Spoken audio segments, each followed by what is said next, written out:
welcome to tonight's Pressure Point. I've waited till quite late in the day because I wanted the moon to be up in the background, and if you look over my shoulder you can just see it over there, up above the gliding club. This is where I live, and this is my neck of the woods. This is the view from my house, so it's pretty cool.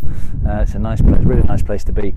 But the reason I wanted to wait until now was because I've spent some time with a guy recently who is a former commanding officer of the SAS, and we talked a lot about leadership and teams under pressure, and that's what I'm absolutely fascinated by and excited by, is how people and teams overcome adversity, how leaders lead, and how team members participate.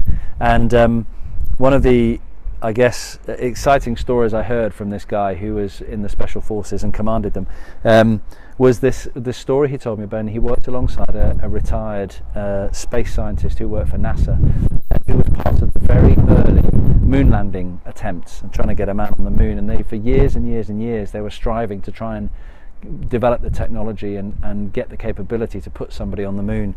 And Neville said, wasn't it hard to motivate people through all the failures and through all the challenges, and they were under political pressure to make sure they delivered.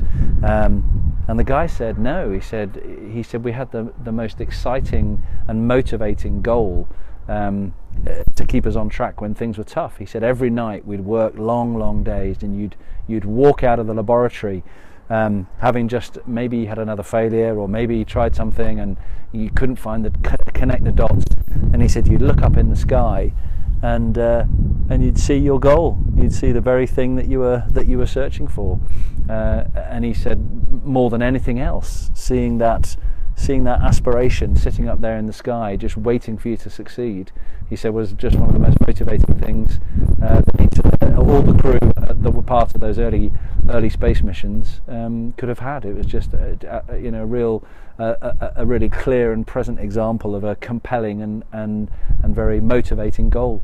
And it just, for me, as stories go, it just, I guess it really connects with something about how do we create that sense of direction in our own personal accomplishments and in our work accomplishments. How do we make it almost that clear that is what we're aiming for? And I just thought that was a really great story, and a really fantastic example of a clear goal motivating incredible effort. So, thanks very much. See you next time.